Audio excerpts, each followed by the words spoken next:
یہ حضور جنت میں جانے لگے ہیں. بڑی توجہ سے سننی بات آپ نے. صحیح بخاری ہے. اب کئیوں کو یہاں پہ بھی بڑی پریشانی بھی روزانہ کیسے جایا کرتے تھے, وہ کیسے جایا کرتے تھے. وہ بھائی ہم تو کہتے ہیں کوئی حد ہے ان کے عروج. ہم کہتے ہیں وہ پڑھو نا مسلم بخاری, اور راوی ہیں اہل بیت کے شہزادے حضرت عبداللہ ابن عباس رضی اللہ تعالیٰ. اب سرکار کی شان ہو اور سنانے والا اہل بیت والا بندہ ہو تو پھر شان بھی پھر کمال ہی ہوگی نا. بالغ اللعب کمال ہی. حضرت عبداللہ ابن عباس رضی اللہ تعالیٰ عنہ فرماتے ہیں کہ ہم نا عصر کی نماز پڑھ رہے تھے, حضور کی امامت میں ہم نماز پڑھ رہے تھے. ایک روایت کے لفظ یہ ہیں کہ حضور قیام میں تھے, ایک روایت کے لفظ یہ ہیں کہ حضور رکوع کے بعد جب کھڑے ہوئے نا تو تب کا یہ واقعہ ہے. حضور نے دوران نماز اپنا ایک قدم آگے بڑھایا, حضور نے اپنا ایک قدم آگے بڑھایا, اور صحابہ دیکھ رہے تھے کہ حضور کیسے آگے قدم کر رہے ہیں. حضور نے پہلے اپنا قدم آگے بڑھایا, پھر اپنا ہاتھ آگے بڑھایا, اور پھر ہاتھ اپنا پیچھے کھینچ لیا, پھر پوری نماز ہوئی. اب صحابہ تعجب میں تھے کہ یار یہ منظر کیا ہوا, پہلے تو ایسا کبھی نہیں ہم نے دیکھا کہ یہ عجیب ہی منظر ہوا. تو کچھ صحابہ بیٹھے رہے جنہاں نو شوق سی, کچھ صحابہ بیٹھے رہے جنہاں نو شوق سی, اور کچھ چلے گئے. تو کچھ صحابی وہاں بیٹھتے, کچھ ادھر کھڑا ہوتا, کچھ ادھر کھڑا تھا. پتہ تے سارا ہے نا سردار نو کیتیاں دا.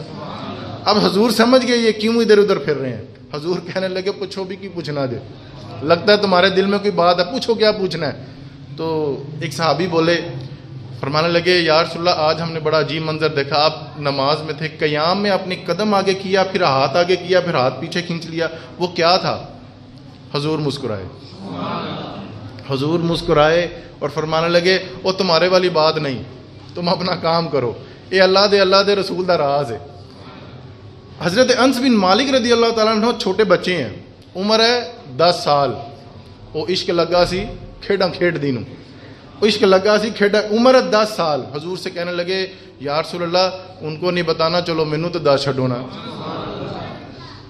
صحابہ بڑا شوق سے پوچھتے ہیں, بڑا ان کے تعجب ہے, بڑے شوق سے پوچھیں گے, وہ پوچھنا چاہ رہے ہیں کہ وہ کیا منظر تھا. تو حضور فرمانے لگے جب میں قیام میں تھا نا تو میری سیدھی نظر جنت میں گئی ہے. یہ مسلم کے لفظ ہیں, بخاری میں موجود ہے.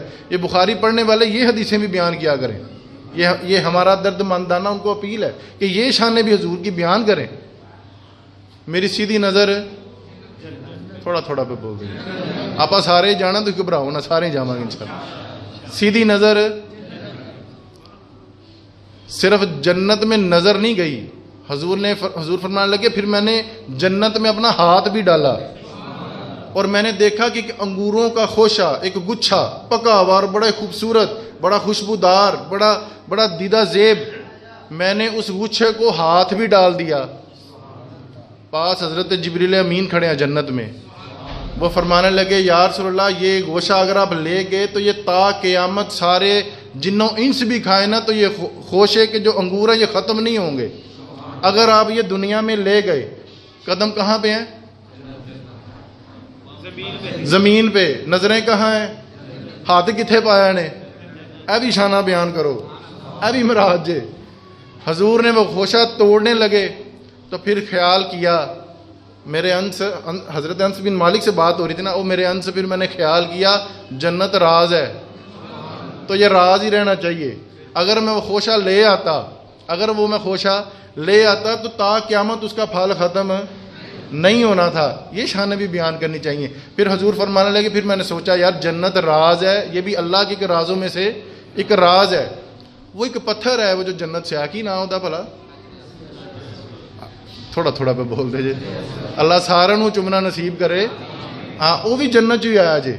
اچھا اب اس کی برکتیں دیکھیں, وہ مفسرین فرماتے ہیں جب وہ آیا تھا وہ سفید رنگ کا تھا, ساری دنیا چم دی, سب دی خواہش ہے. یہی تو بات ہے جنت کے پتھروں کی. یہ جنت کے پتھر کا یہ مقام ہے یار, وہ انگوروں کا کیا مقام ہوگا؟ یہ بھی شانیں بیان کریں حضور کی. پھر حضور فرمانے لگے وہ دل کیا تھا میرا کہ میں لے آواں. پاس حضرت جبریل امین کھڑے تھے, فرمانے لگے یا رسول اللہ ایک قدم تے تواڈے جنت ہے, چاہو تے نال لے جاؤ, چاہو تے آ کے کھا لینا. چاہو تے نال لے جاؤ تے چاہو تے آ کے کھا لینا. پھر میں نے سوچا نہیں جنت راز ہے تو یہ راز ہی رہنا چاہیے. یہ بھی شان بیان کرنے، کوئی حد ہے ان کے عروج کی؟ بالغ اللولا، یہ حضرت ابن عباس رضی اللہ تعالیٰ عنہ کی حدیث بخاری میں موجود ہے. تو یہ شانیں ہیں. تو وہ بندے اعتراض کرتے ہیں کیسے گئے تھے، کیسے آئے تھے، کہاں گئے تھے، کیسے آئے تھے. تو یہ حضور کے لیے تو مسئلہ ہی کوئی نہیں، ایک قدم مسلح پہ تو دوجا قدم، لو جی ابھی مسئلہ حل ہو گیا. آگے چل دی. پھر یہ اچھا، یہ بحثیں آج سے نہیں ہیں، یہ بحثیں آج سے نہیں، بڑی شروع سے ہی ہیں. اب جو چیز ہے ہی عقل سے باہر، بحث بھی تو اسی پہ ہوتی ہے. پہلے کہا جاتا تھا کہ یہ الم ترى کیف فعل ربک باصحاب الفیل، وہ ایک چھوٹا سا پرندہ ہے ابابیل، اس کی چونچ میں وہ کنکر ہوتا ہے اور پھر اوپر سے پھینکتا ہے اور وہ ہاتھی پہ جا لگتا ہے اور پھر وہ بھس بن جاتا ہے، مر جاتا ہے وہ ہاتھی. یار یہ کیسے ہو گیا؟ میں ٹیوشن پڑھاتا تھا بچوں کو، تو ایک فزکس دے کچھ بچے سن، وہ آخر لگے کہ بھی یار یہ کیسے ہو سکتا ہے، یہ کیسے ہو سکتا ہے؟ اب یہ سائنس ہے نا جی، سائنس تو عقلی دلیل مانگتی ہے. پھر میں نے ان سے کہا وہ نادانو، یہ سائنس نے نا ایک گولی ایجاد کی ہے. کوئی نہیں توجہ فرمائی آپ نے، گولی ایجاد کی ہے. وہ جب کسی بڑے سے ہاتھی کو مارتے ہیں تو وہ ہاتھی مر جاتا ہے نا جی.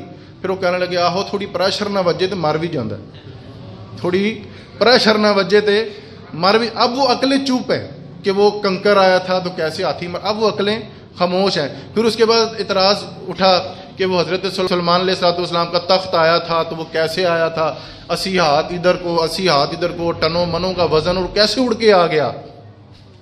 پھر اللہ نے خیر کی تھی، جہاد ہو گئے. پھر وہ جہاز 550 600 بندہ لے کے اڑ پیندا وے.